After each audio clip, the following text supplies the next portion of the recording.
Patrick. And I'm Padre. And this is Recon Bang Gaming. We're here at Gen Con. We are going over Dune, Arrakis with none other than Jack Reda. Reda. Yes. I almost said Reda and then I confused it, but it's okay. And You suck. I do. I really do. But we are excited to get into this. Tell us a little bit about Dune, Arrakis, Dawn of the Fremen. So this is a game that is designed by the guys who were the original designers of the Dune board game, which I've got on my shirt here. Yes. As well as Cosmic Encounter and a number of other games. And one of the games that they designed back in 1980 was a game called Borderlands, which was well ahead of its time in terms of the game mechanics and what it did. Some Settlers of Catan style resource management and building a decade before Catan came out or so.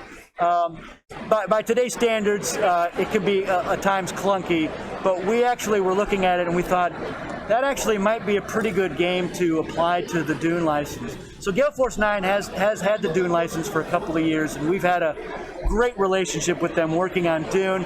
I've designed with the original designers a couple of Dune expansions, and we continue to work on Dune. But we felt that Borderlands had some core mechanisms that would be great for a new game. So we started with Borderlands, and then everything that we changed about it was, in my opinion, one, an improvement on Borderlands, and two, thematic to Dune. And that was important to us because we didn't want to just say it's a reskin of Borderlands. We wanted it to feel like Dune. And we felt like if we set this kind of in the early days of the Fremen tribes on Arrakis, that it really lent itself well to that Dune universe. And there are a number of Brian Herbert and Kevin J. Anderson books that go into that in a lot more detail and lay out a lot of what Fremen life was like. And we built on that and used that and saw some good ways that Borderlands could be done. So what we ended up with is Arrakis. It's for 2 to 4 players. It is a brutal, cutthroat game. At least if you're playing it right, That's how they described it to me several times. Brutal. That's all I hear. Yeah, it's confrontational. You are getting in there, and I think probably my favorite thing about the game is it's a game where the information is all out there on the board. There's no hidden information. You don't have to go like, well, I hope he doesn't have X or Y or Z. You just have to look at the board and go, what's my optimal move? How might I be countered? How can I take advantage of what strengths I have?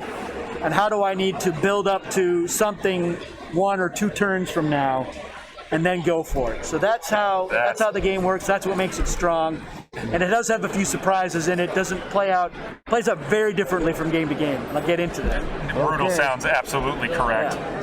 So this is the rule book thing. Let's see. What do we got? 27? 28 pages. That's perfect. Gets a thumbs up. Absolutely. So yeah, this is a deep strategy game. It's a what I call a chunky game. It gets into it. Yeah. I want to see what we've got. Okay, so wow. Because I like to work, got my hand in it to be all sneaky, but everything's out there. Yeah. Everyone can see my plan. Well, and as I like to say, I want to play a game where players have to make what I call excruciating decisions. It's my favorite thing. Yeah. And so Arrakis has that. You've got options about what you can do and what you might want to attempt to do, or what kind of strategy you want to build up to. So there are tactical elements to it, but it is a game where you are trying to develop what your strategy is going to be and then executing that strategy. Oh, that's absolutely brilliant. So at its heart, it's a game about you are producing certain resources in limited supply, food and water, worm teeth, and spice. Worm teeth. Okay. And you are trying to get those resources to specific parts of the territories you control in order to build still suits and crisp knives to defend your territory and to take territory. But what you're driving to is to being able to build sieges. And those are the communal cave habitats where the Fremen lived. Yeah. And if you build and defend 3 or more sieges at the end of the cycle, which is kind of what we call a round, Exactly. Yep. then you win the game. So you're trying to get the resources so you can build the sieges and defend them long enough so you have 3 to win the game. Is there any sort of working with other players or conniving or backstabbing? So there is to a certain degree. There's trading that could go on. Yeah. There's a possibility for alliances. Okay. But a lot of it is driven by what can I get out of it, Yep. and what am I willing to let you get out of it if it also benefits me. So that's where a lot of the trading comes into play. Right. What's interesting about the alliance mechanism is that you and I can't form an alliance unless he lets us. So at the end at the end of every cycle, there's a phase that we call the council. Yep. And at the council, normally your council phase is going to be super quick. You just look around, you say, did anybody win? No. Does anybody in such a terrible shape that they're just done and they want to vanish into the desert? No. Then, do we want to form alliances? And really the only way you're going to form an alliance is if you are in a position to win and we are not, would you agree to an alliance between us if we change the victory condition so it's actually easier for you? Oh, geez. Will you accept that challenge? And that's really what it's about. So that's Let me look at the board first. Yeah. So in some cases, we might decide, look, you are going to win it. Well, we don't think we can stop you, especially if you won't let us get into alliance. So that's it. The game is over. So even though you didn't get the 3 sieges, you're in such a powerful position that we agree that you've won. You've won this game. So that the council allows you to do that, but it also allows you to throw down the gauntlet and go, all right, look, normally if we're in alliance, it will take us, 5 sieges to win, or whatever the amount is. We'll agree to go to 6 sieges, and you still only need 3. Will you let us get an alliance? Absolutely, go right ahead. So that I love about the game, that it lets you kind of make those adjustments to say, all right, I still think I can pull this off, even with the 2 of you working together. And then if you're in a 4-player game and one player is really in bad shape, maybe you say, all right, look, I'll take you on as an ally, but he's in such a weak position that you have to let us win with 1 fewer seats. Right. And you have the normal victory condition. And we might go, all right, we think that's fine, or we could say, no, that's fine, we're going to wipe that guy out. So that's when I say, when it's brutal, you can find yourself in a position where everybody's like, no, we can go in on you. We can work without you. And So this could be one of those games where somebody goes home mad. it certainly can happen. That's why I try to let people manage their expectations when I say this is a confrontational game. It is brutal. It is player versus player. Now there is a mode where you can start off in alliances. For a 4-player game, you can say, all right, we're starting. And what's really interesting about Arrakis is that a lot of the setup is actually part of the game. The game is played over a series of rounds that we call cycles. The very first cycle is referred to as the Harj. And on the Harj, what you're going to do is you're going to set up the map, and you're going to place a lot of the starting tokens. And some of them you'll place knowing what they are, and some you place not knowing what they are. And there will be other potential impediments that you put into place not knowing how it's going to affect you. Then you're starting with the normal cycle. So the setup is really an important part of how the game will be, and it can change wildly from game to game. I'll point out some how that works. Look at some of these opponents. So every faction has a bunch of tribe tokens for your warriors. They're double-sided, as all tokens are, but the art is different. So we got male Fremen on one side, female Fremen on the other. You can mix it up however you want. You can go Amazonian if you want, or dudes, whatever you want. I see these are different though from this side. Right. So every faction has a thumper token. Okay. You have a full moon token on one side and a crescent moon on the other. And that's going to come into play in one of the phases that's called production. Because you're going to have spice production that comes in 2 flavors, crescent moon and full moon. And you're going to have sandworms, the Shai Hulud, that sometimes they will appear when it's a crescent moon, and sometimes they'll appear when it's a full moon. And you're gambling at the start of that production phase by deciding which side of your token, and you're going to roll a 12-sided die, and that die is going to determine, one, if production happens at all, Yep. and if it does happen, maybe only the production sites with the crescent moon will produce, and the other ones don't. And if you have chosen a full moon, you are not going to get another sandworm to put in your territory. Now, what you will do is the sandworms are also double-sided. So we look at those as well. That's a big We got some matzo right ball. here. Oh, okay. They have a strength of 2 and a movement of 3.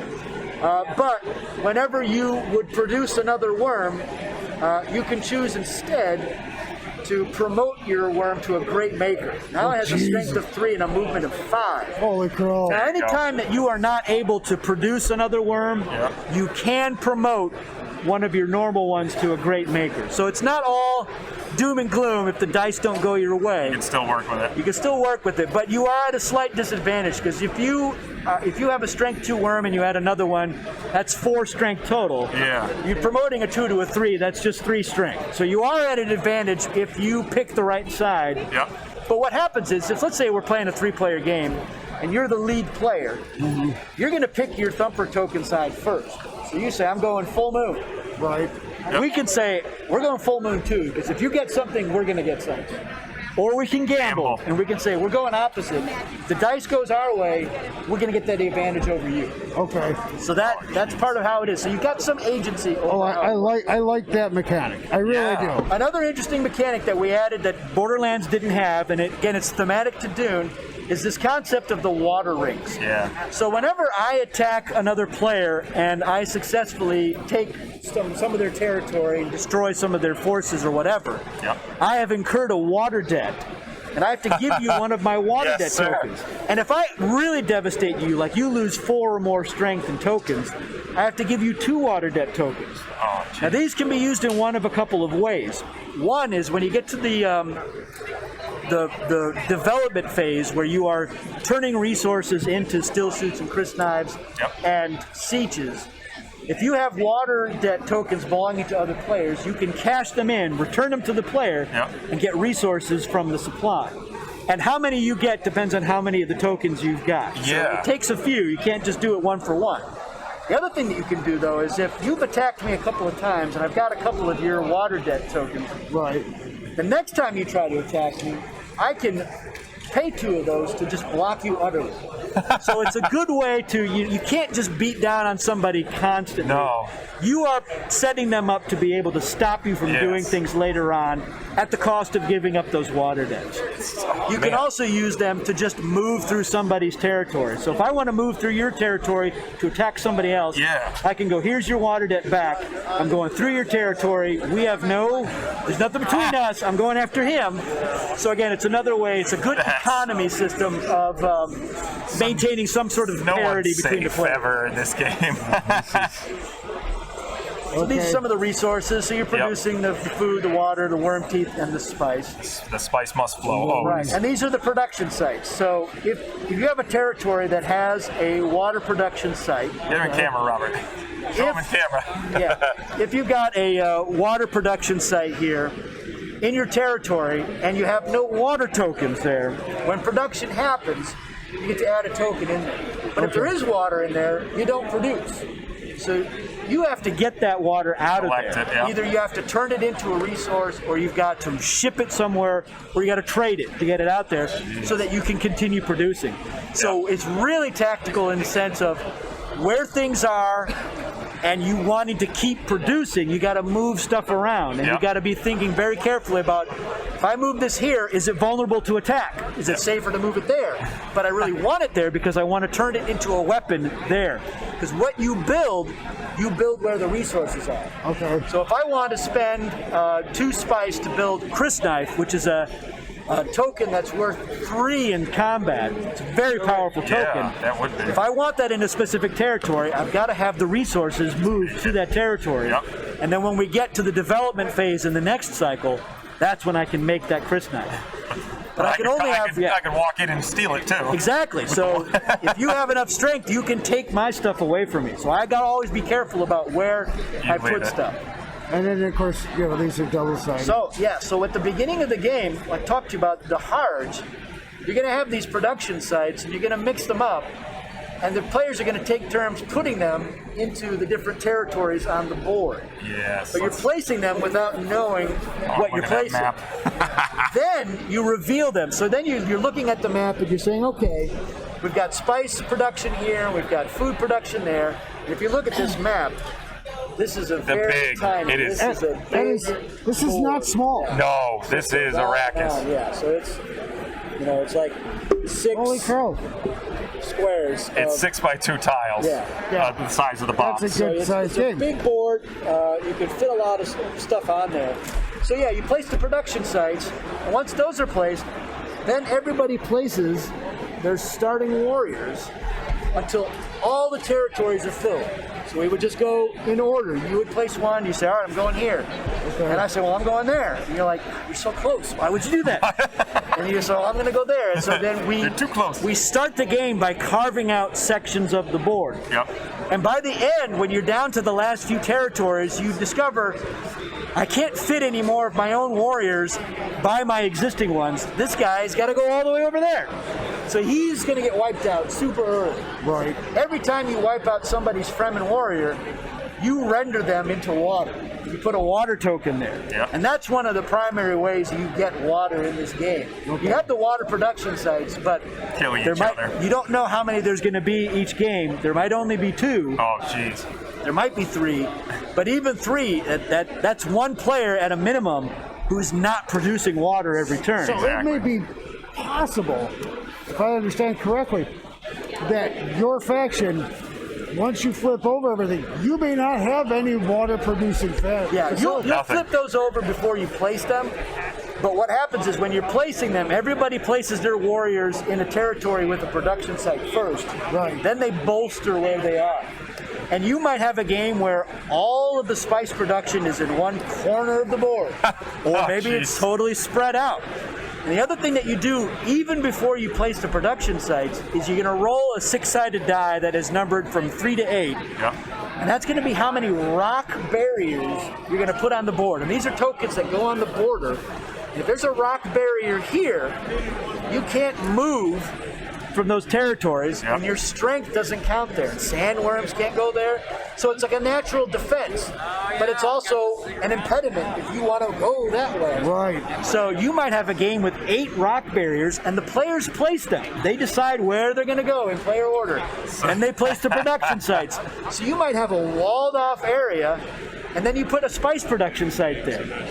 And then somebody's got to take that territory at the beginning of the game, so it can be really different depending on how it unfolds. See where this goes. And that's setup. That's just the first cycle. I can see why now setup is crucial, because that's going to determine your strategy and determine what your resources are going to be. So the combat in Arrakis is very deterministic. There's you don't roll dice, or you don't play cards, you don't do any of that. It's all about how much strength you've got on the board in a territory. So you only have these tokens. They all have a natural strength of 1. Right. And you will add other tokens to a territory, like a sandworm or a crysknife or stuff like that. That's going to add in, and that's going to contribute to the overall strength of that territory. But this territory's strength is bolstered by any territory I control that's adjacent, and I'm going to add that strength. So if I have a warrior and a crysknife here, that's 4 strength that contributes to this territory. If you want to take that territory, you need to have more strength than this territory and that territory. And if I control this territory, that one as well, that contributes. Now, if you're here in Western Urg and I'm here, but you control Western Sands, you can decide to add your strength to either of us. Okay. Or neither of us. Okay. And so I might be saying, look, I only need 1 more point. If you help me, then I'll take this territory, and I'll tell you what, the next time we trade, I'll be very generous with you. Okay. Now, this is a non-binding deal. Spice. You have to decide if you trust me and if it's worth your while. Wait a minute, he doesn't have to fall. I never trust it. Yeah. So that can be a problem, the meta game. I wouldn't trust you Or either. you can say, no, I don't like the idea of you encroaching in here. I like having Patrick as a buffer. I know that we can take him out whenever we want. Right. But if I leave him there, that means that you can't advance. And maybe you've got a production site there. You're producing worm teeth. And he's like, look, I'm going to keep you alive, but once you move that worm tooth out of there, I'm going to let him take that away from you. Oh, my goodness. So now you're like, I'm stuck. I can't produce anymore. Yeah. Otherwise, I'm going to lose this. So you have to decide at what point do you betray him? Yep. Or maybe you just Almost say, no, let him take it. Immediately I betray him. I'm going to try to get, if I have assets here, I'm going to try to move them out. Get my sandworm out of there. I don't want you to take it. Right. So there's a lot of that goes on. You have to constantly assess where you're weak, and you got to try to marshal your forces to those adjacent territories so that you can buy yourself enough time to build your siege over here. Yeah, move it. Because the siege is worth 1 strength too, but it's only worth 1 strength, so it's easy to take. I don't think brutal's a strong enough word. It really What is. else is This is bloodthirsty cutthroat. This is stuff how here. you all of a sudden friendships end or new ones begin. So everybody has they added these little player mats here. It's just a place for you to keep your warriors, keep your water debts. Okay. If you have any special tokens that don't go on the map, you can keep them here. I know that they just used colors on there, the tribe names. We've gotten a little grief for not coming up with thematic names for the tribes. And honestly, when we play the game, we just refer to each other as, all right, blue, what are you going to do? Oh, yellow is going to go over there. Yeah. So it just seemed like it was a natural thing. If we tried to come up with some Arabic-sounding Fremen someone word, tried to pronounce it. I think it would invite more trouble than it was worth. And we didn't even have these when we were playing. So actually, I think it's a nice add-on just to help you organize. It's adding some nice color and flavor. People were kind of giving us grief about how the board is so stark and plain. It's just desert planet. But it really helps when you have all these colored tokens on there. It's easier to see what's going on. It spices it up. The map Sorry, is going to be full. The map is always full. You're always going to have warriors in every territory. Whose warriors they are is going to change throughout the game. Man. But let's get to the pièce de resistance, I say. Because we have some cards, and we'll get to that in a second. But what I want to show you is they've got this great tray for organizing all of your tokens, and you can just pull the whole tray out. And it comes with a cover. Yeah. It comes with its own cover. In the game, so that you're like, all right, I'm getting the resource tokens, I'm getting more Chris knives and still suits. It's just a really handy way to do it. These are the dice we were talking about. So you can see that this is you roll for who goes first in the game, and then the rock berries. That's really all you use that for. Yeah. But the Arrakis die, it's got custom symbols on it. So if I can show you guys that. So you have the different moons. You got the crescent moon and the full moon, and you're going to roll that in the production phase. Again, that thumper. Yeah, to see if it's... Do I get it? Plus the spice production, there are 4 spice production sites. 2 are crescent, 2 are full. Yep. So when you roll this symbol here where you got both, that means everybody produces. wins. But if you hear, the spice is only 2 of them are going to produce, the other 2 don't. Now food, worm teeth, and water, they don't have any symbols, so if anything produces, they all produce. Yep. Then you've got certain things like this. This is where everyone's going to vote. Does everything produce, or does nothing produce? That's the council. That's the council. And it's majority vote. Exactly. So if Robert doesn't need water this turn. Yeah, there will be times where you'll look, because you produce worms as well. Yeah. And you'll be like, we don't want them to get a worm, so I'm voting no. I agree. We're voting no as well. You got the eye, and that means that whoever is the lead player, that rotates around, they decide, does everything produce or does nothing produce? The storm means nothing happens. That phase doesn't happen at all. Okay. And there are 3 phases, the production, shipping, and trade. Yep. That's when you roll the die. So development phase always happens. The action phase, where you're going to attack people, that always happens. And the council always happens. Yeah. And then you've got sandworm. So in the production phase, if you roll the worm, your worms get too tired, and one of them's going to go underground, so you lose a worm. Oh no! So again, this can change the game up wildly from one time. Yeah, very quickly. You can have really strong militarily, and then everyone loses a worm. So now you're like, all right, I don't have the strength here that I thought I had. That is a lot of moving parts. So it's a little bit of randomness, but not a lot in there. When we get to the action phase, everyone gets 2 actions. Your first action is you either scavenge or attack. Yep. Afterwards, your second action is either attack or ship. So you could attack twice on your turn, or you could attack and then ship something. or you could scavenge, and maybe you get something that's good for an attack, or you can ship. And when you scavenge, we have this deck of scavenge cards. So let's open this up. First of all, we do have some references. Always a good This is thing. the stuff that you're building a still suit, building a crisp knife, building a siege. Here's what it costs. So 1 spice will get me that, or 1 water, or 1 food. It'll take me a water and a tooth, or 2 spice to make crisp knives. And then it takes 4 spice or 1 of each to build a siege. Okay. Again, you have to get those in the territory where you want it to be. And again, this doesn't represent, like, there's just a knife out that territory. It just means Fremen, a bunch of Fremen armed with crisp knives. So that's what that's representing. So you got those, and then you have the scavenge deck. So when you scavenge, you're going to draw one of these cards, and you're going to get whatever it is. So you could get something like the 1 Ornithopter. It's got a combat strength of 1 and a movement of 7. It can go everywhere. You might discover another production site. You get a Frem kit, which you can use for an ability one time.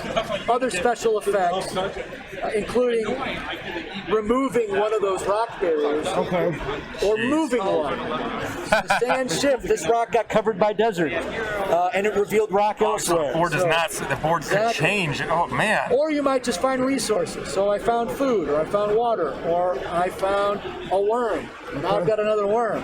Or I've got these special items like the Jubba Cloak, which will let me move. The Kulan will let me go over a rock barrier. And a Mala pistol. 2 more combat strength that I can apply to any one of my territories. So the scavenge deck is another area where there's a little bit of randomness. It's a great sort of Hail Mary pass where like, I don't really have anything I can do here.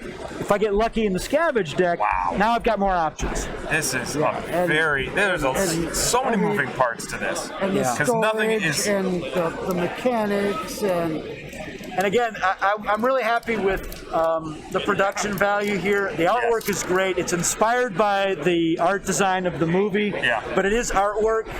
But the artists, I think, did a great job with it. It looks really good. All the tokens look great. It's good card stock. It's good punch board.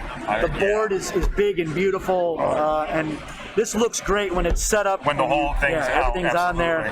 It's really eye-catching. I can see the Borderlands. This is packed. Wow. I can see where you guys just made some different adjustments and correct oh my god. Yeah, so Bill Eberle is one of the original designers of Dune and Borderlands, and he thinks this may be his favorite game that they've designed. I'm calling me thoroughly impressed because I'm not gonna lie. Like when usually you play a game, like things are set, that's it, and you screw each other over and have a great time.